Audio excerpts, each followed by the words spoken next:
We're about to hear the 20th keynote lecture of FABRICATE, and I thought that's just something I haven't done this before, but I just looked at the list this afternoon of the previous keynotes, and picking up on this notion of non-linear history, the conversations we've had over the last 2 days and that we've had over the last 14, 15 years have also been non-linear.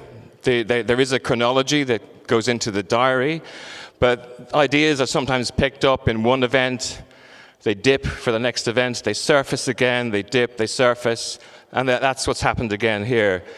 In 2011, our keynotes were Matthias Kohler, Mark Berry, Philip Beasley, and Neri Oxman. In 2014, it was Mario Carpo, Virginia Sanfratello, Ronald Royal, Akim Menges, and Neil Gershenfield. In 2017, it was Monica Ponce de Leon, Carl Bass, Antoine Picon, and Kengo Kuma. And in 2020, it was Julia Barfield, Christiana Ciccato, Philippe Bloch, and Meijin Yoon. And we've had three, the fourth is on its way, 3 amazing keynotes over the last 2 days. Our speaker this evening is Zhu Pei, who was born in Beijing and studied at Tsinghua University and UC Berkeley. And that journey from Beijing to California is a very, very important detail to bear in mind when we hear this talk this evening. The talk that Zhu Pei is going to present tonight is about his built work. And it's often felt, we kind of twigged that after 4 sessions, you're all pretty tired. We've had the discussions, you're leaving with questions, you're leaving with a sense that some questions are unanswered. But one of the things that we tend to do when we're selecting the final speaker of the event is to look at the big picture again, to look at the challenges that we have in putting complete building projects together in different contexts, in different cultures, in different spaces, and in different times. Zhu Pei is the Dean of the China Central Academy of Fine Arts in Beijing, a multi-award-winning designer, international awards. I could spend 10 minutes reading out all the awards that you've received, from AIA to UNESCO. Really, really wonderfully, highly deserved awards. The work that you've seen already in the book is extraordinarily beautiful and powerful. It's about space, it's about cities, it's about the occupation of those spaces, with people encountering what architecture is in its broadest terms. And each person that goes through these buildings will take away their own narratives. So let's hear the story from Zhu Pei himself about his work. Please welcome Professor Zhu Pei.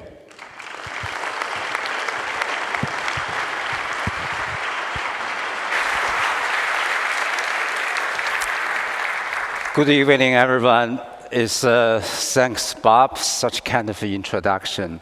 Thank you, Matt and Phil, to invite me to join this wonderful event. In the last few days, I'm so passionate, emotional about architecture. My topic today is architecture of nature, experimental approach to ecological and cultural sensibility. My talk will focus on one project to present my design philosophy, architecture of nature, and also generate some image of material proposition from other projects to explain how my philosophy gets translated across different tectonic terrain. In general, it's vision and making. This exhibition is happened in MoMA. It's so important. Its theme is quite similar our conference: reuse, renew, recycle. Recent architecture from China, and the exhibition discovered the younger generation of Chinese architects were trying to find a new way to approach contemporary the architecture with rich cultural and material tradition of China. The work, not only contemporary, but also deeply rooted into the Chinese cultural background. My solo exhibition in ADAS is opening just started last month, and through the 6th work, which is located in very different region, different climate, different cultural background. Review my thinking behind those projects, which is my design philosophy, architecture of nature. The architecture nature is neither landscape architecture nor green building. It is not only poetic building culture, but also experimental approach of ecological and cultural sensibility to respond to the climate change and the cultural ruptures. Two paths of architecture of nature, rootedness and innovation. The rootedness not just about comprehending of the past, nature of the past things, but more importantly, it is about comprehending the present nature of the past things. I strongly believe if architectural work do not have the rootedness of a historical continuous, it is equivalent to have no vacuum in the universe and able to pre-open existing architecture ideology system and unable to be creative. The 5 point, the seating poster, this is related to the not orientation of the building, but also related to the feng shui, maybe more talking about Chinese to how they deal with the nature. Structure form, the talking about emphasize truth of architecture. Sponge architecture means special the timing experience. This is very special art. It's different with rest of painting or visual art. Sponge architect, the cave and the nest, definitely is a more ecological sense, incomplete integrity, whether it is architecture, nature, or human beings. No individual can complete their own integrity.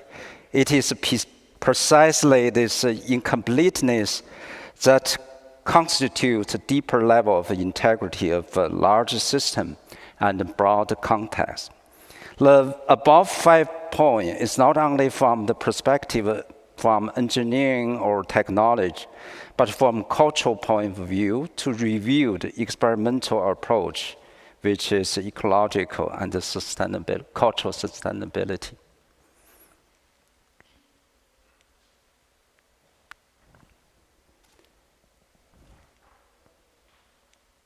So this first project has been realized a few years ago. It's an Imperial Cube Museum, Jingdezhen, Jiangxi Province in China. This is the site location. This whole city somehow settlement developed around the porcelain, the industry from the south. For example, they from the south. This is called Sanbao area, start from Song Dynasty.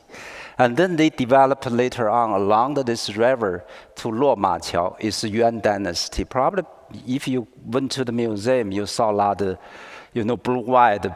The porcelain is mostly come from Jingdezhen. There used to be porcelain capital.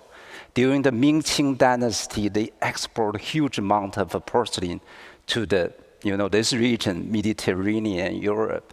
And later on, for the Ming-Qing Dynasty, this is an old town for the Ming-Qing Dynasty. Recently, along the river, this whole city growing naturally. They're not based on the planning. So if you look at this urban fabric, you're going to see small alley always perpendicular with this river. And the big street goes south-north. It's a generate market and shopping and so on. So this is a typical alley. If you feel this is not only safe land, but in the Jingdezhen, extremely humid and hot in summer. So people have to survive from the shade or lot of rain also. So they have roof overhang. Once you walk through this small alley, you also feel, wind is somehow concentrated. They give you some microclimate. And then when you walk into your house, it's a very different with north part of China, like Beijing. This is like a vertical courtyard house. It's a very intense courtyard is more like a chimney. They can generate the chimney effect. I think this is a kind of inspiration when I think about how I'm making contemporary work in the Pacific city. This is their most important thing is the kiln complex.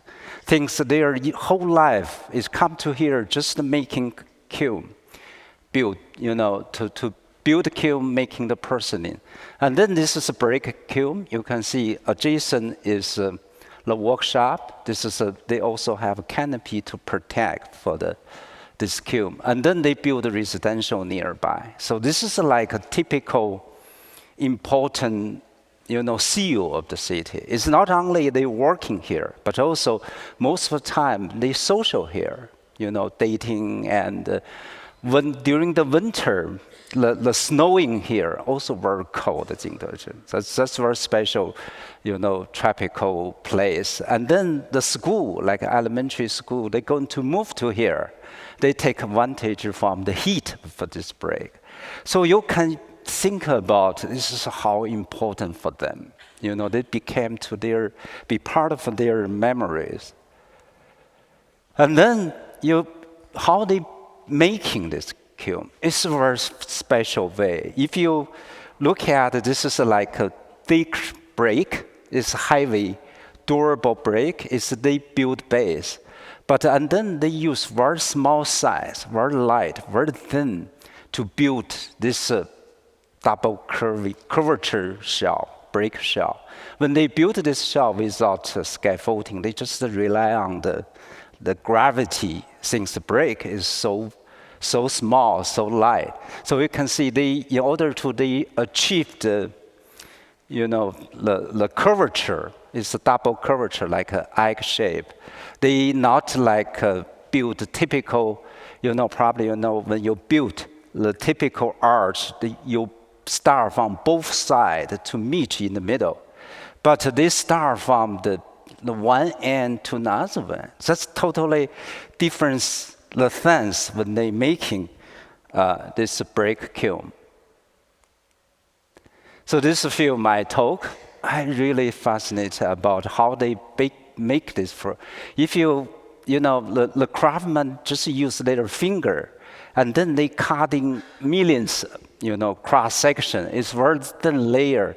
Use finger to control the inch by inch, and then you're going to convert complicated curvature into the simple, very simple form, right? I think this gave us a lot to think about. What is a contemporary architecture supposed to be?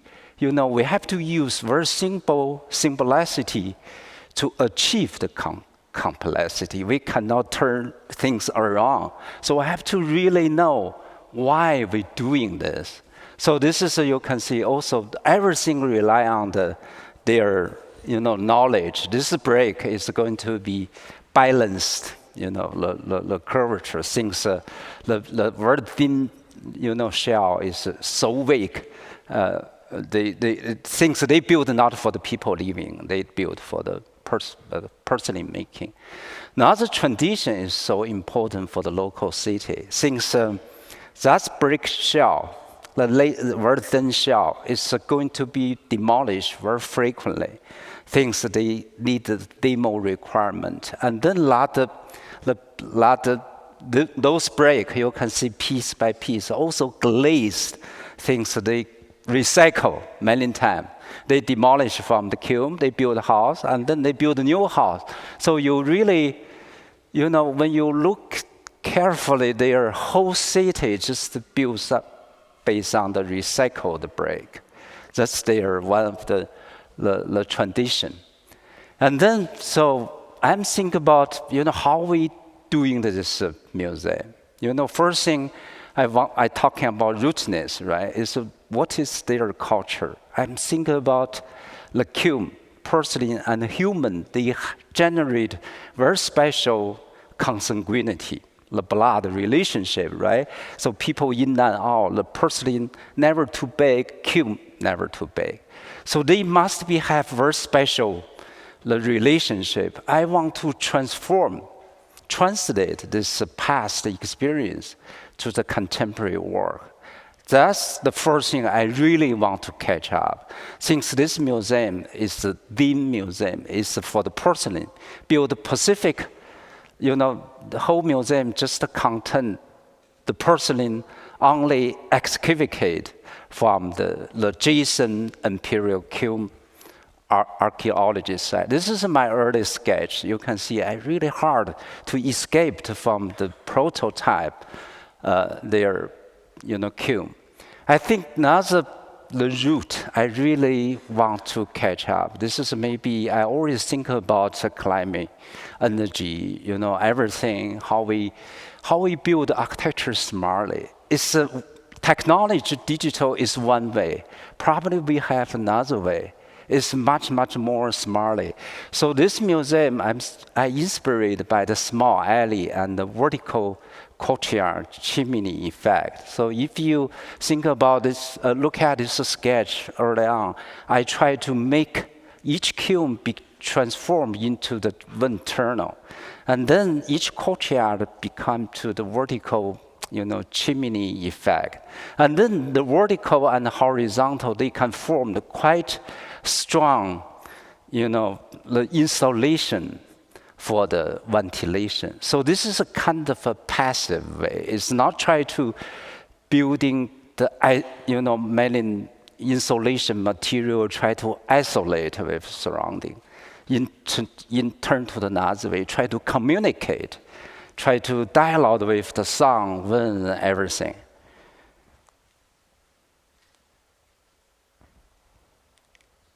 So this is after you can see through this model, you can see our design process. When this is in the schematic level, when we finish this model, I'm really confident I can transform complexity of this building into the very simple construction system, because this model made by hand is not a 3D print. The reason I ask my team to use a single cutter to doing this, just to follow the logic. For example, this is a access, right? Cutting this way. This is exactly similar with when they use brick. They use thin, piece to build layer and layer. After I found out this model, I really confident the things we can really convert very complicated construction into the very simple system. Things, the reason, the reality for us, when we build this museum, we have to base on the very simple labor, right? It's no high technology for this region. So in the beginning, you have to somehow to facing this challenge. You have to think about how simple labor, single way to build this the museum. I think if you think about, this is so complicated for the architecture. Each vault, they have a different curvature, right? And then the compared to half dozen for this vault structure, it's everyone different. How you making the simple the construction system. Even for the schematic level, we pretty much finalized the overall design. This is like a main entrance. This part is going to be the auditorium. This is the bookstore and the tea house. This is like a foyer of the whole museum. Start here is you're going to from interior, going to semi-interior, and then go to the, this is going to start a journey for the permanent exhibition. You're going to, and then you go in again, you go down to concentrate. Eventually you'll come to here. From the stair, you're going to come back to the foyer. And then this is the second entrance for the temporary exhibition. People are going to walk through here. You're going to go down. And then this is the temporary exhibition, but they have the space to connect this permanent exhibition. This is office entrance. This is loading the small truck come back into this arch, the vault to unload. So for the lecture hall, in order to we can make more public, and then they have secondary entrance. For the bookstore, they also secondary entrance as well. So the model making bigger and bigger, things sometimes, through my experience, I cannot totally trust computer. Since when we see through the programs in the computer, they showing the interior space, maybe they're much darker, but they please you, right? They give you the right sense to see, okay, you feel comfortable, but after build, maybe it's really a disaster. So this is a physical model, is somehow also relate to how you're making the porcelain. In order to we're making a lot of those kind of model in order to test the quality of the interior. Definitely this is like an art piece. This is a collection from MoMA. So I made this piece specific for them. This is also very challenging. And then through those sketch, you can see how architects, through the idea, how you realize, how do you make decision about what's the material decision, what's the structure decision, and so on. So many things, even the detail, and then you go to the detail section. For example, this is more like a concrete ceiling, the wood frame window system, sunken courtyard. You can see this is actually a concrete ceiling above. This is a set plan. The whole the building is like a matrix. It's a multi-vault structure, right? They also deliberate misalignment each the access. This slightly making slightly difference in order to dialogue with the surrounding. So construction start, and then this is important the things we invent, how we make this the construction into the much more simple system. This is like adjustable scaffolding. The one track on here, this is we have this many, the metal rod to control that. And then you're going to build piece a piece. First layer is brick, second pour the concrete, and then third layer is masonry, the brick again. So I think this is a kind of important invention, invent for how we make this construction much, much easier. So this is a recycled brick, and then the construction is, the labor is not craftsmen, they just the farmer, people. So we start to how we mix the old brick and the new brick. Even this is a new brick, you can see, but they still recycle that the porcelain case. This is more like a pottery, and then you smash into this new brick. So you can see the new, old one, the construction. For this part, this is really, really hard. So this is, I don't know how many curvature. We built more than 3 times to finally to achieve this arch. This is a small arch, it's a connect each different vault. So this is construction. Yeah, construction. This is our side. You can see this is a surrounding, so complicated the fabric. This adjacent is the Imperial Kiln archaeology site. So our building going to build here. After start construction, we also find out some archaeology site. And then we make huge effort to change the construction documentation in order to make our building is much, much more deeper to articulate this specific site. So this is after build. This bird will show you general sense, like I mentioned the 5 point.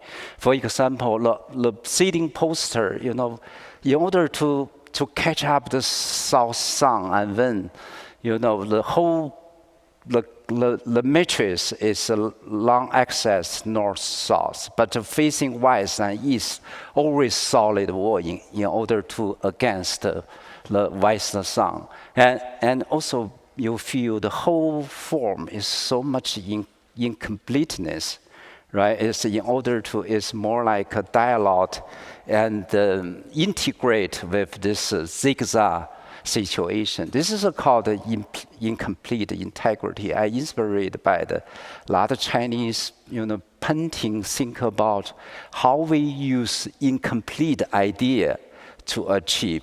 Even inside a lot of space, I'm not giving very specific the function and the program. We do have some, the hard program, but I also provide a lot of the changeable space and a lot of,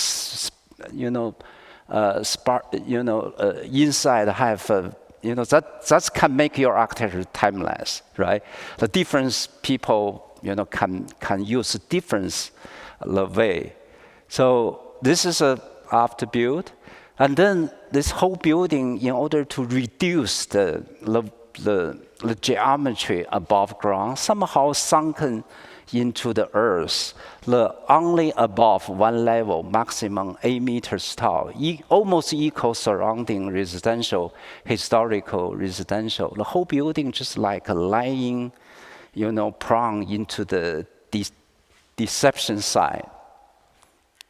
So when you're close to this architecture, you also feel the contrast, industrial rough brick vault and the peaceful water and this grill, the side, and then beyond the industrial existing condition. But the whole building just try to, create a tension between the tradition and the innovation.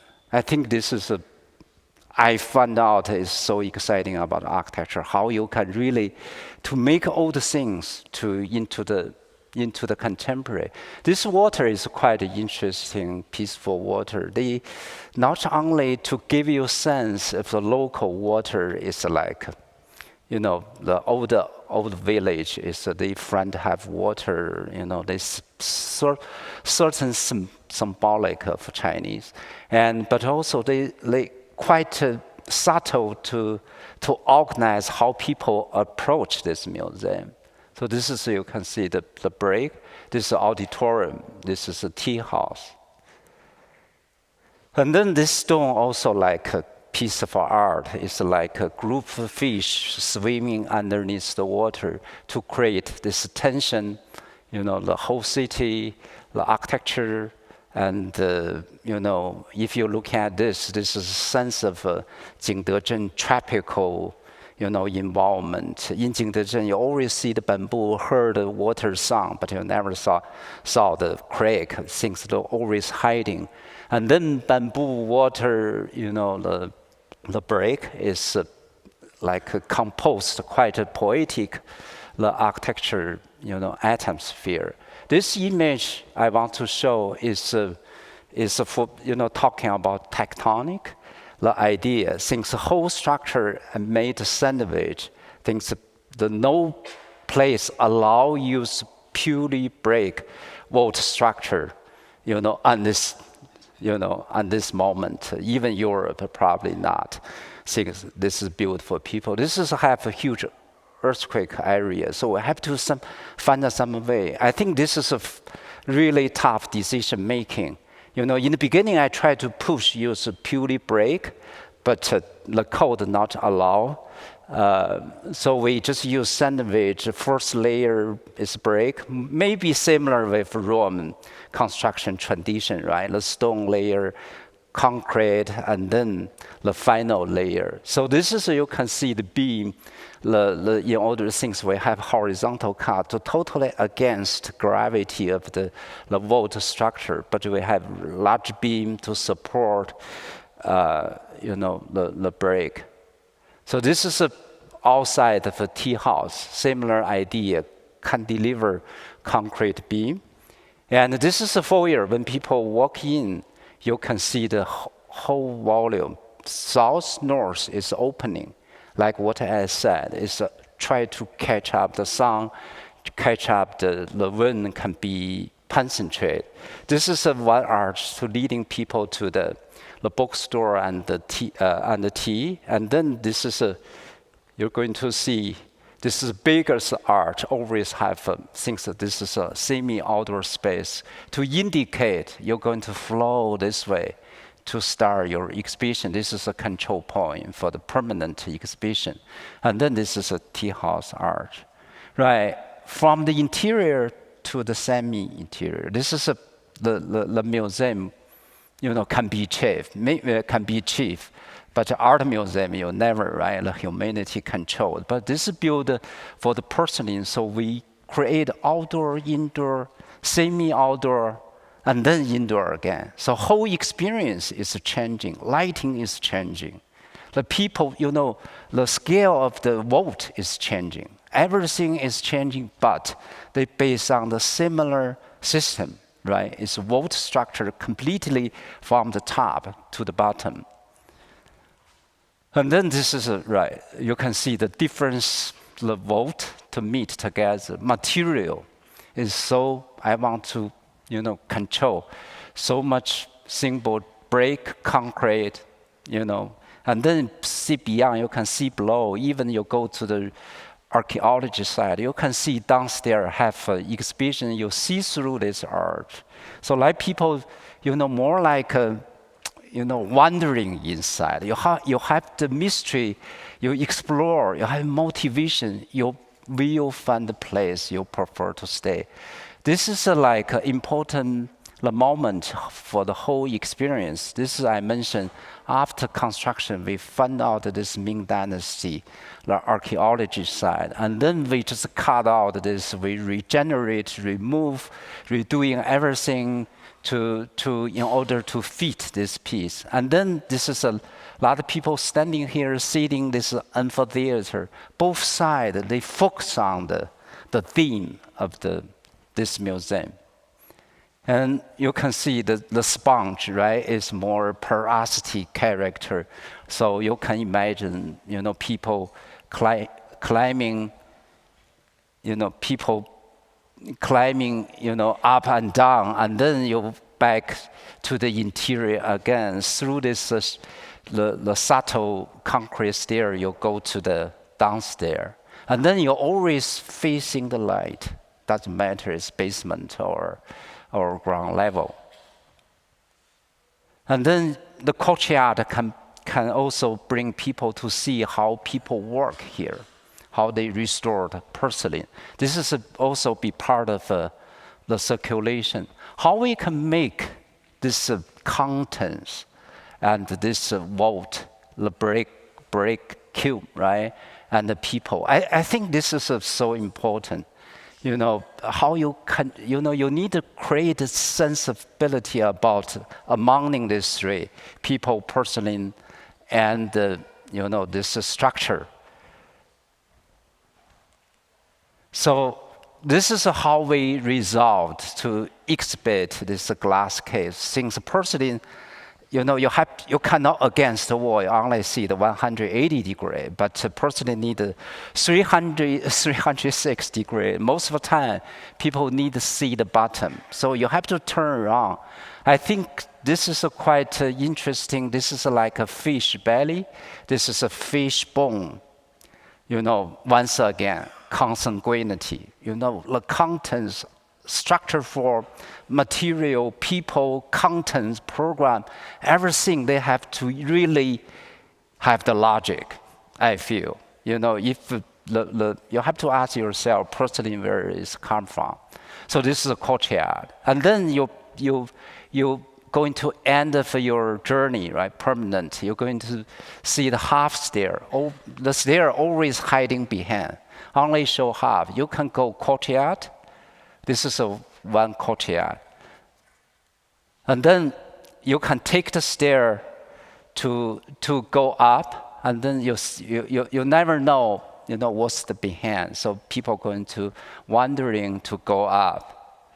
So this is like a mystery, the break people, it's not only visual feel. So most people touch. Right now here became so glazing things that people like to touch. You feel that this skylight, wash under this curving, rough texture of the brick wall. And then you start to back. back to the foyer where you start your permanent journey. And then this is a small foyer of the lecture hall. So this is a lecture hall cover 1 volt.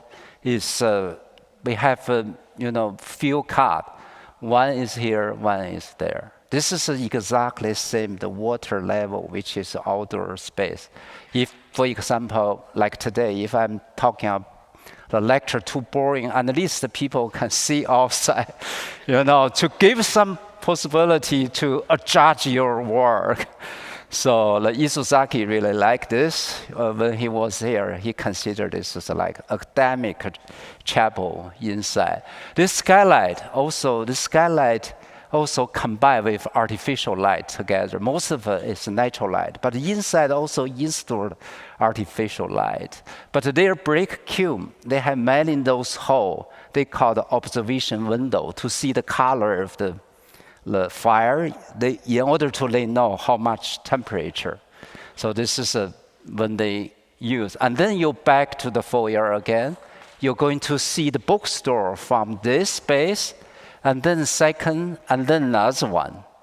So when you come to the tea house, you're going to see a lot of this south-north. This is the entrance, sunken courtyard, beyond water and the bamboo.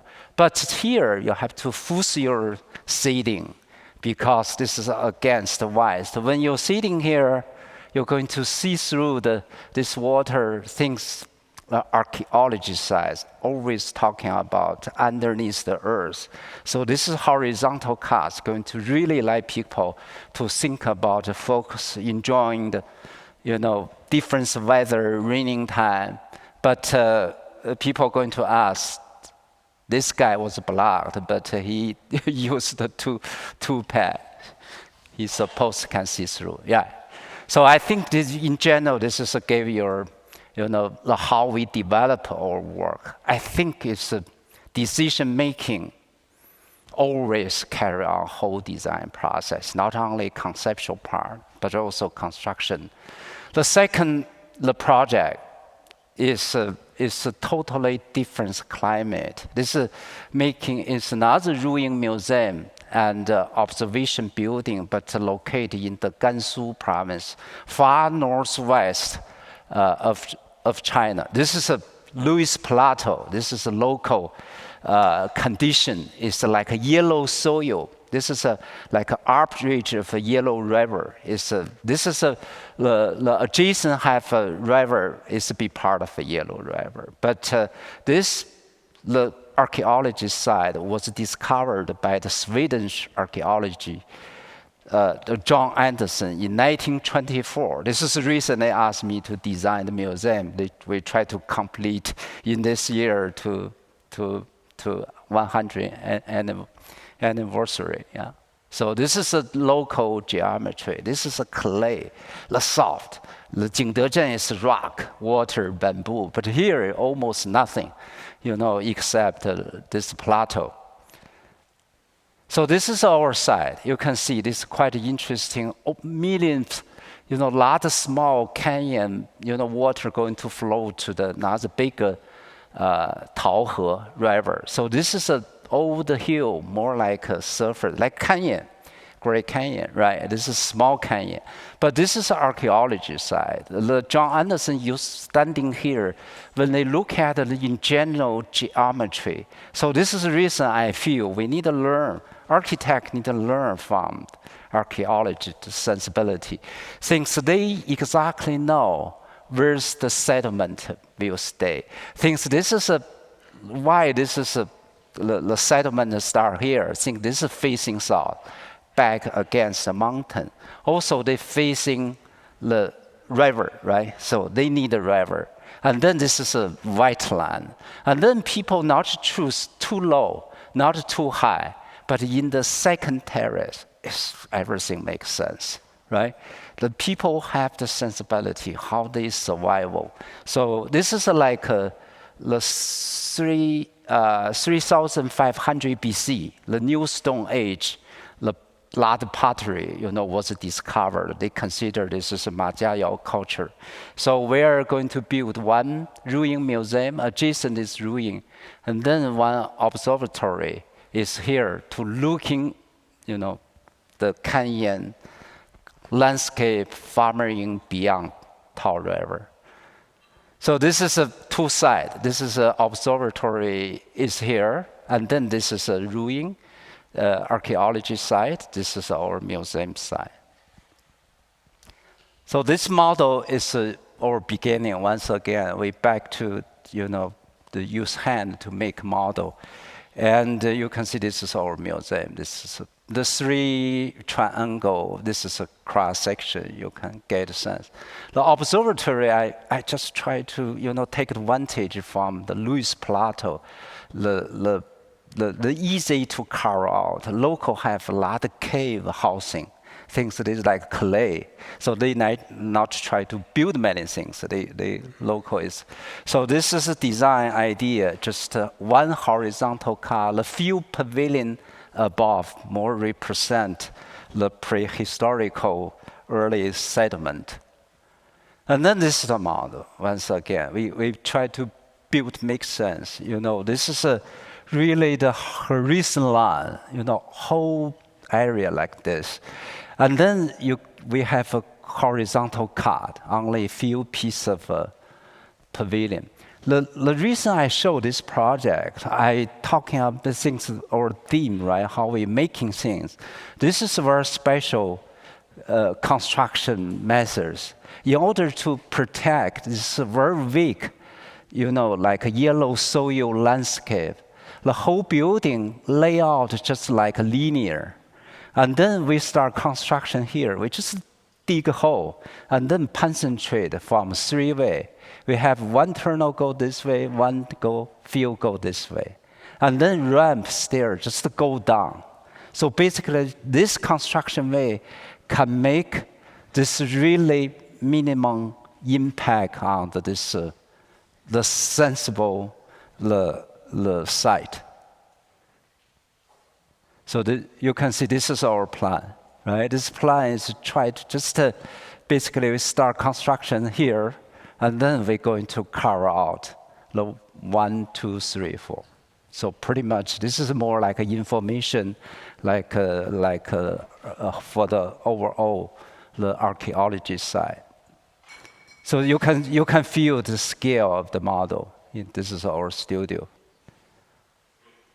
So for the ruin museum, I'm thinking about the first the porcelain museum. I ask where's the porcelain come from. Once again, where's the pottery come from? Actually, if you think about it, I can imagine the local have yellow soil, clay, and then thunderstorm, the forest burning after fire, maybe the road or surface of the ground is going to be frozen. I believe this must be the earliest pottery. So I try to use this. For example, this is like a whole concrete ramader shell is protect like a piece of pottery, and then they against the northwest, the local really cold winter. And then it's a lot of wind from the northwest. So this is northwest. It's going to web up, and then southeast going to build quite a transparent layout. So this is the reason when we're talking about how we, think about a cave and a nest. This is not only, associates dark, safe place or open or enclosed. This is somehow ecological idea, right? It's cave always stable, doesn't matter heat or cold. But nest always sensitive about sun, wind. So I think the great architecture always to have this is a two protect to integrate together. If you think about great architecture, always have both. Is quite ecological thinking behind. So this is like a museum. You can see piece of the pottery, Yeah, this is cutting the section.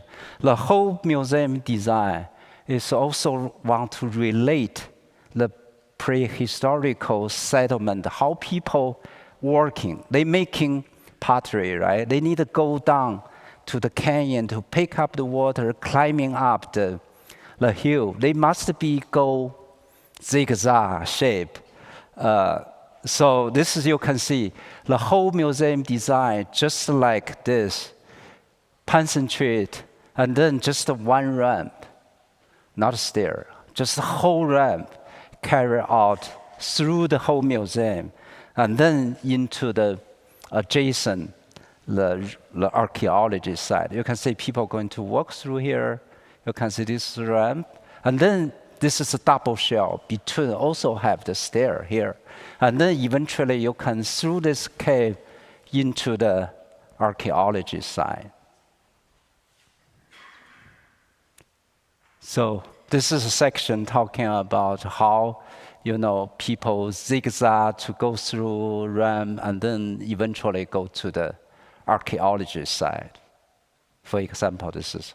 So we're making a lot of this kind of a physical model and the mock-up. So my experience is really, I consider design is not fixed. The whole design process is really dynamic. I not try to push very hard in the schematic level. I know everything going to be changed. So I have to really develop something along with the construction. For example, this museum, I also slightly change a lot. This is a main mock-up. We try to rely on during the construction, the use local material, how we can create, sort of the new concrete, like local sand, the remnant wall mixed with a concrete character. So I think, reflecting the theme of this great conference is fabric. It's not only how, but also why. So that's the end of my talk. Thank you.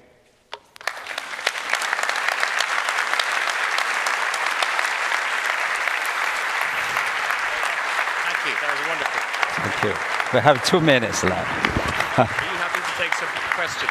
Yes, please. So I leave the time. Yeah. Well, am I gone? Am I on? Good, yeah.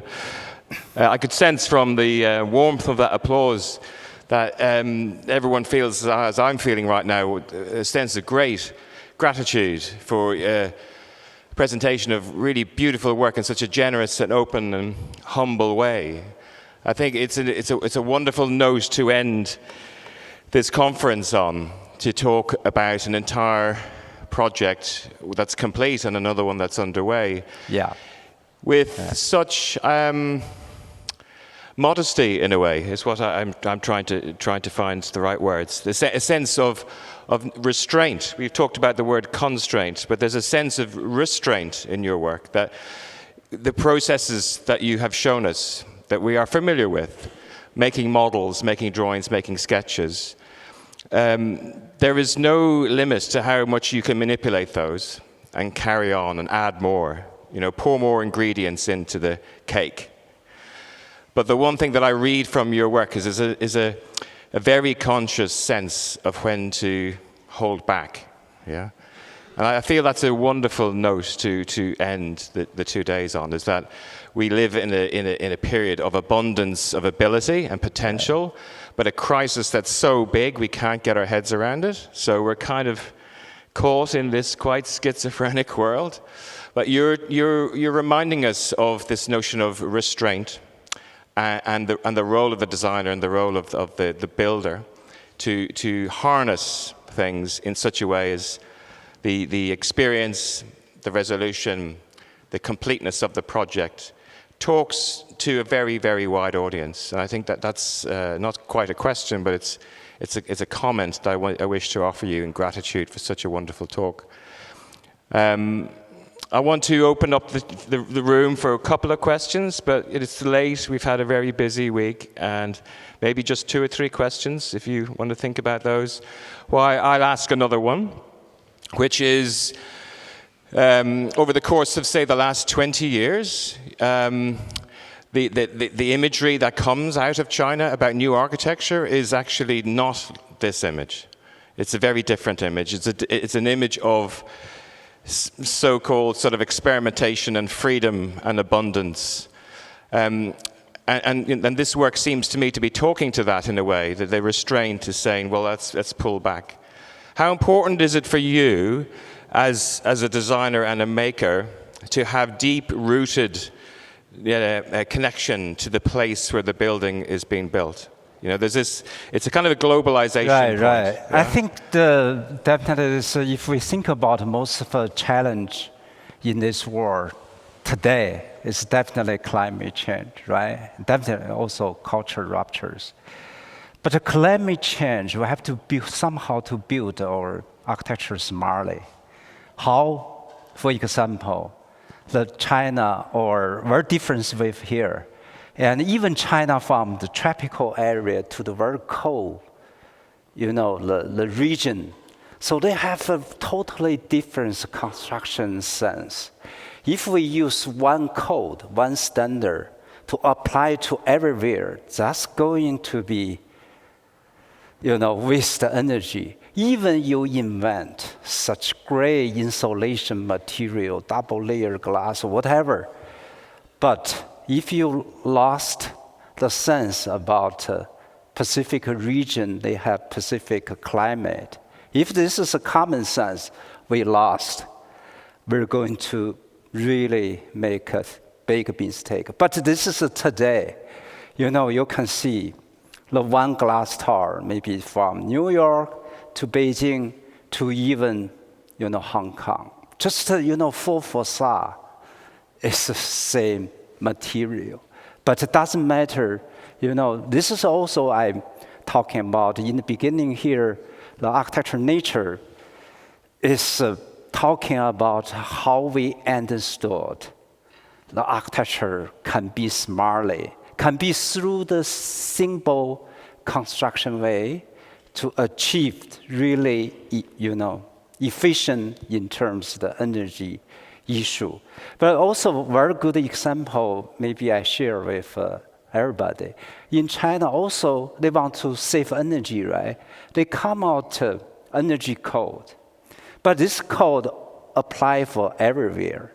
But actually this code never played good things, really, really bad things. Personally, I really don't think code makes sense. Things such big, the territory, you know, every Pacific place, they need to have a very specific problem you need to resolve. You cannot just use one code to apply everywhere. I think, you know, precise, you know, Pacific solution can be built much, much small, you know, smart architecture rather than standardized. I'm looking for hands. We have a hand up here, is that right? Yeah. Is there anyone with a microphone, or would you like this one? Here comes, there's a microphone here. What? Great. Thank you. Yeah, that was beautiful. I'm very excited about the fact that you used brick in such a tactile way, and that you kind of drew from this local craftsmanship. And the piece of brick that I find so fascinating, even we keep using it because it has this embedded construction system, like we know the stacking, and as you expressed, like establishing this arch is it's almost built into the object. And I find it interesting that you touched on the deficiency of the digital tools to express some of this information and represent your ideas. What I'm most interested in is that you actually augmented this ancient process and evolved it using existing materials, and you kind of introduced a new set of rules to this old construction method. Do you have a sense that like that region is going to start building more of these domes and using your process, and that you've actually evolved a kind of system as opposed to just building one project? If you have practice in China, you'll probably realize you know, construction you cannot rely on the general contractor or contractor. I think most of a contractor, they less knowledge. They only know the standard things. But once you have, for example, like such complicated the double curvature vault structure, they never build. They never to figure out how to build. So I think this is a big part of our job. It's an architect's job. Even that adjustable, the sliding, the scaffolding is invented by the architects rather than the contractors. So we have to have to develop special tools to like contractor to know how to build this complete the structure. Thank you. Would anyone else like to ask a question? Over here somewhere in the shadows. Yeah. Thanks for your fantastic speech. And I have always been a fan of your work, Professor Zhu, especially since I have personally visited your Imperial Keele Museum. I'm very impressed by the space, materials, and the construction techniques of your work. So following the last person's question, I'm actually very curious about your views and understanding of the artificial intelligence and digital fabrication technology as a top professional architect in China. So my question is that what should we do to use these technologies better in our field? And will architecture be dominated by computers one day in the future? And at that time, how should we view architects, a career that existed in the reality? So your question is more, the first question more talking about technology and the work. I think technology, everybody have to really to understand, to take advantage, like digital tools. I think this is the smart way to do. Even for our studio, we have to rely on the computer to doing many things, right? But that's not means you not try to think a different way.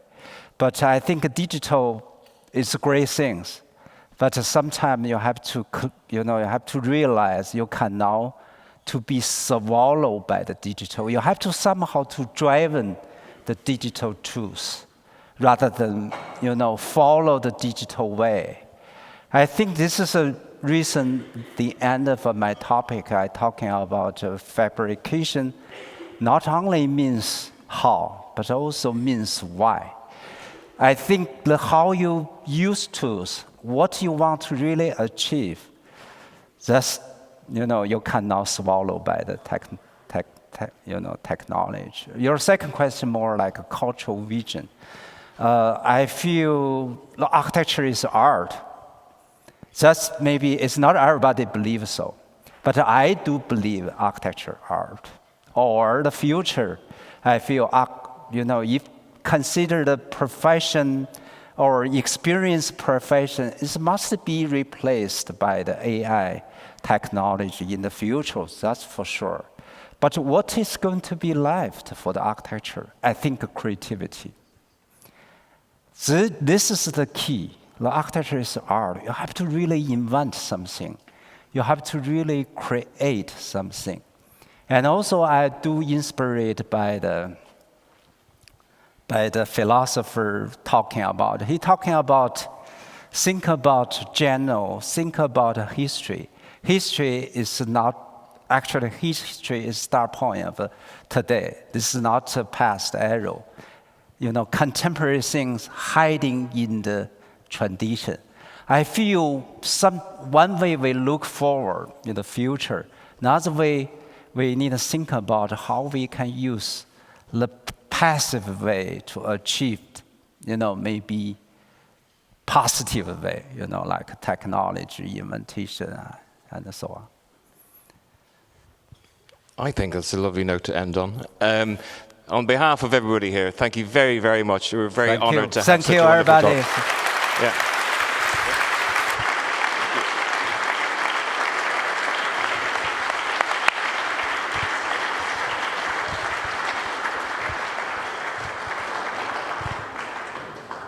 So thank you very much, Zhu Pei. Thank you very much, Bob. We are very, very close, but we just have a little bonus moment. And I'm going to start this with a little bit of a personal reflection. About 25 years ago, there was a little ripple of chatter that went through the Bartlett School of Architecture about an installation that was present at the building centre on Store Street. And when I went down to see this piece, it was utterly shattering in a really productive way. To see a piece of material assembled from digital manufacture, but to have qualities that were so ephemeral, that had no edge, that dissipated into space, the materiality simply melted away, pointed towards completely new kinds of architectural vocabulary. And that was where I first met Philip Beazley. And for me, Philip has really been one of the founding voices of contemporary digital fabrication. And to me, he's also one of its most profound poets. He also, over the last 25 years, has exhibited such enormous generosity in his pedagogy, based at Waterloo, but also bringing that across the waters to various establishments here. He's been incredibly generous in supporting architectural writing through the creation of Riverside Press, and he's been incredibly generous and inviting in his practice of installations that are so immersive, so inviting, and so questioning of the possibilities of new architecture. They're not challenging, they're not that kind of bellicose, I'm going to challenge, they're more inviting, inviting us to contemplate what architectures could be.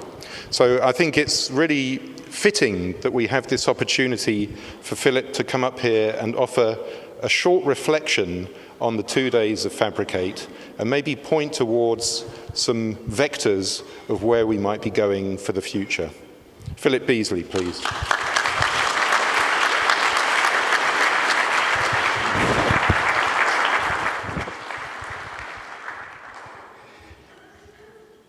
That was an absolutely lovely, delicious, and very, very humbling introduction. Thank you so very much, Phil.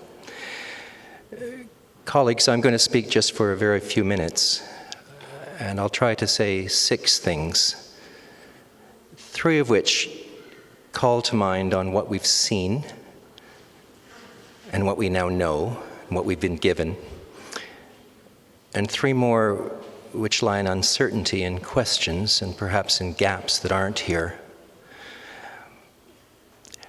I'll try to end on a rather hopeful note. The first is I want to speak about leadership. We've been hosted here. We've been hosted by Meta and Phil and Pernilla and so many other people. We've been hosted by years of leadership from Bob and Marilena and Rory. And that hosting and leadership sometimes has a heavy mantle. We've spoken about efficacy in this room, about results, about what is necessary. And I think it bears some reflection on the responsibility and the weight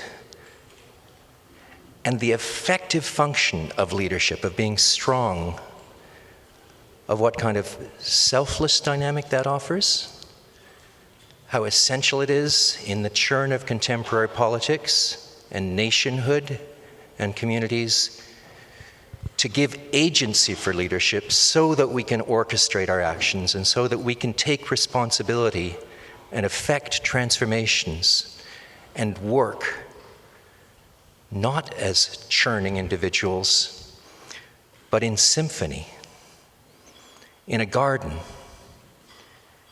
in creating diversity.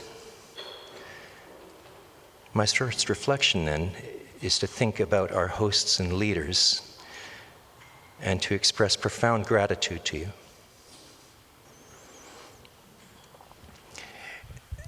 The second is to think about the keys that we've been offered here.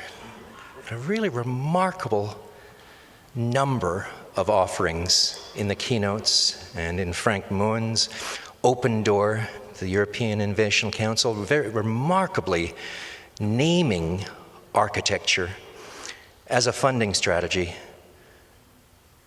This is quite an extraordinary moment when architecture is so very often the extra dilettante or hybridizing or somehow adapting for other sources of funding. And let us say that this kind of opening is another opportunity for leadership as well, to effect planetary transformation, to take on the kind of programming with the resources that allow some very swift and very decisive work to be done in fabrication, in material justice, in technology, in enablement, in education. And 4 extraordinary keynotes have been given us. Perhaps at the heart of those was Indy's, where he asked us to say not change, but rather collapse.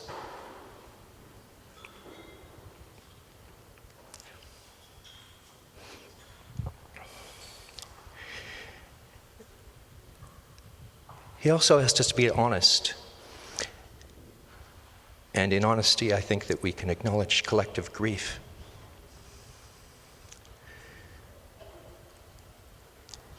And rather steadily, I heard a kind of faith in him having confidence in our ability to hear the words that he said. The capacity to be clear-eyed and somehow steady and even-handed and motivated at the very edge, perhaps, of our capacity to hear the truth that he spoke, but motivated nonetheless. I'm not sure that I'm going to stop saying change. I can't bear saying collapse. I wonder if you're with me. But I think the honesty is one that will effect a change. Anna Dyson, what a remarkable kind of range of the multiplicity of scales that she gave us, from the subatomic all the way to the continental, all framed in a series of matrices and the most generous imaginable tables, rendered accessible with different sections of application, a much more involving kind of picture than the perhaps indiscriminate powers of 10 that the talk was framed on. It was a marvel of a treatise of involvement, and I particularly enjoyed the exquisite solar disinfection of water, the local kind of instruments that she offered with her colleague, Mandy, at the end. Andreas Lindberg, who started us off with a phrase that I think is going to now become iconic: form follows availability. This sense that the circumstantial is not just a trivial matter or just something that we need to override, but actually is the enabling quality, the sense of emergence of an exquisite precision of pragmatically gathering these resources and moving with them immediately, this second, this micro-inch. And Pei, your extraordinary kind of manifesto, in which you gave us an emplacement of architecture in which both the cave and the nest somehow fuse into the emplacement of architecture, and the kind of manifold of sponges of space after space after space unfolding to us, reminding us all of what fabrication is for, architecture. In a third reflection, we've been given some strategies, and it's not possible in a short reflection to speak about each of the extraordinary 16 papers that were given us. But I do think about localizing and reclaiming and integrating and rationalizing. And I think about the reflections that each of the leaders of those sessions gave us, about a keynote in its own right, each one of them. Quite remarkably, Mariana, with the sense of the vocabulary of circularity, a rather memorable question from Philippe Bloch right after that, where he said, circularity is the core. Something that will last, I think, and something that deserves a myriad of languages and vocabularies and practices to flower out from it. Jenny Sabin's provocation about whether we need silos and concentration, a new discipline, or whether it's precisely the distribution and the integration throughout every discipline that architecture can be most efficacious.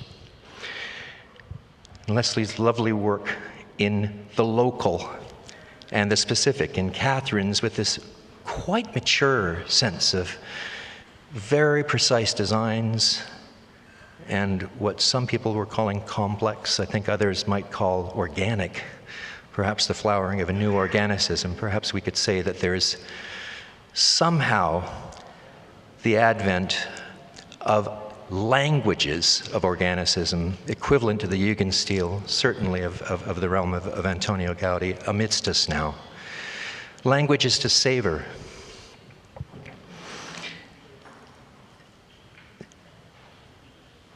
In that circularity, time seemed to become a new dimension that increasingly is a medium that, rather than simply being notionally invoked, is quite distinctly one of our dimensions, ours as architects. And perhaps that's not a smooth transcendental time at all. Perhaps it's much more like the cascading kind of topologies that Meta invoked in the questions and answers, a kind of a stuttering, generative, tumbling, constantly renewing sense in which the granularity of that time becomes something that we can design with. In another reflection then, as I move beyond what we've seen and what we've been given, I should mention the exhibition, by the way. That extraordinary kind of gathering of samples and practices that are in the other room. But what it raises for me is a sense of a rather hesitant language that we as a community share.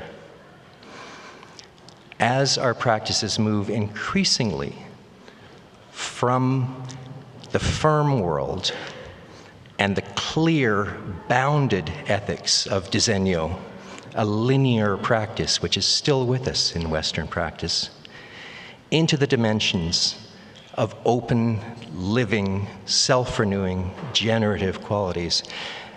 And I heard words like anisotrophic, anisomorphic, quasi-periodic. I find myself stretching for those words, and I barely know what they mean, but I think they're ones to be savored, and I wonder whether they stretched you as well. I heard new definitions of geometry.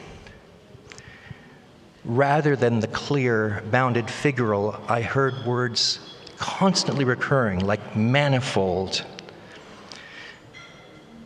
like rhizome, like topologies that effloresced out, and those turned in turn into materialities like hempcrete and strawcrete and mycelium, and turning again into precarious materialities that were bound up in fermentation, with utterly new languages accompanying them, and qualities too, and perhaps some new capacities and abilities to find quality in them, like the exquisite submolecular ability of our sinuses to detect pong, like we find next door, and like we might sample in so many of the elements in the room. Fermentation, perhaps, as one of the new domains. Topologies, too, of language seem to invite the need for some words that replace Newtonian space, the certainty that comes from space being empty and figures being bounded and clear and finding virtue in their clarity. There remains such extraordinary uncertainty in the meaning of entanglement or simultaneity, and such a need for a development of language of the milieu. I wonder whether it would be okay then to ask for development of language as one of the next phases of FABRICATE. 100 years later, 120 years now, Einstein's exquisite revelation about space remains so very distant. Space-time, we can say. And yet somehow it still seems distant as merely a two-dimensional, clever, hyperbolic surface, as opposed to the revelation that the space itself is not empty, but rather is the gravitational field, that we live in the gravitational field, that is what space is, leading Einstein to use the word ether rather than space as somehow a deep, deep involved presence rather than the sense of distance and boundedness and finitude as defining the keys to Zhenyo quality. If that's a body of questions about language, then I want to suggest that in spite of our deep, deep satisfaction, that there's a sense of collegiality and friendship and motivation, that there are some gaps in this room. Who is here? And who is not here? If this is a group of leaders, and if our scale of contribution is planetary, and if our indigenous elders say nothing about us without us, then who is not here? Surely we can do more than this. It's not enough for us to simply have a call and then to respond to those who are privileged enough to hear that call. Much, much more is needed. And it's a joyful opportunity. That question is offered not in righteousness, but in humility and in opportunity. In the sense of the agency that can come from the abilities that have been sketched and offered in our gathering. And that perhaps gives rise to another gap, or perhaps another opportunity, which was part of Indy Johar's extraordinary talk as well, in which he invoked Enrico Fermi's famous to some paradox. Fermi in 1950 raised a paradox in conversation, and some of us know that Fermi was one of the architects of the Manhattan Project, won the Nobel Prize in 1938 for establishing some fundaments of nuclear fission, the architect of the atomic bomb, and he won the Nobel Prize for Peace, in the sense that unending power and extraordinary ability to steer the Earth as a spaceship was hoped for. Of course, it was used in a different way. But in that shell-shocked period after, in the dialogues with Oppenheimer and others, he raised the fundamental question about life itself, and he asked, if on one hand life seems so possible, if the likelihood of life throughout all of the universe is so fundamental, then where is it elsewhere? Why is it so elusive? Why do we seem so alone? Are we so extraordinary and unique that we need to draw boundaries around ourselves and hold on the paradox of asking, is life unusual or somehow usual,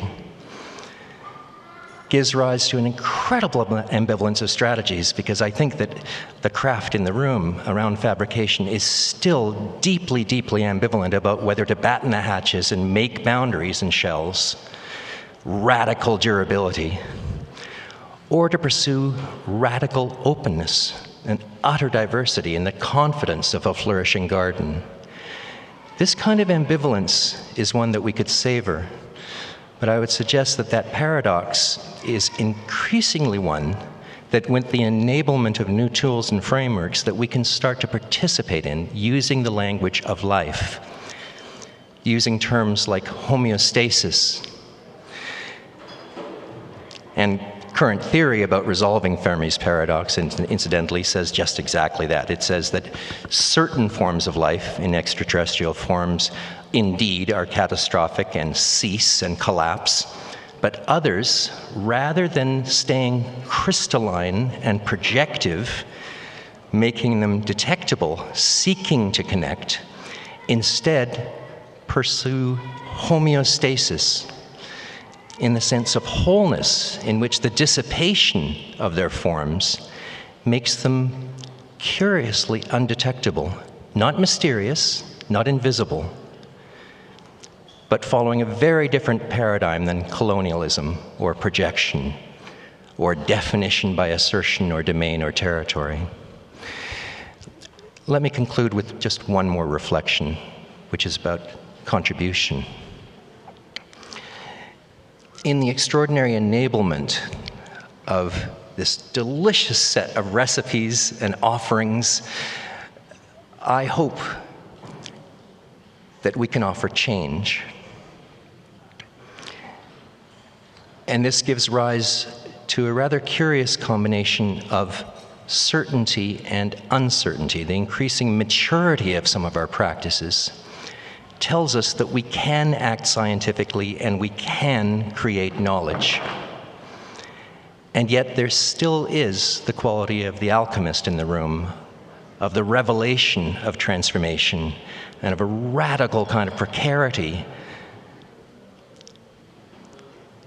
This quality, if we are in a secure space, perhaps is one that we can savor together. And yet, if we think about equipping a next generation with the tools and frameworks that they need to equip them with far from equilibrium environments, we might also reflect that they will not easily forgive us for the world that we have brought them. And in that kind of responsibility, then, I want to conclude with a sense of the contributions that we can make in the hope that this gathering creates change.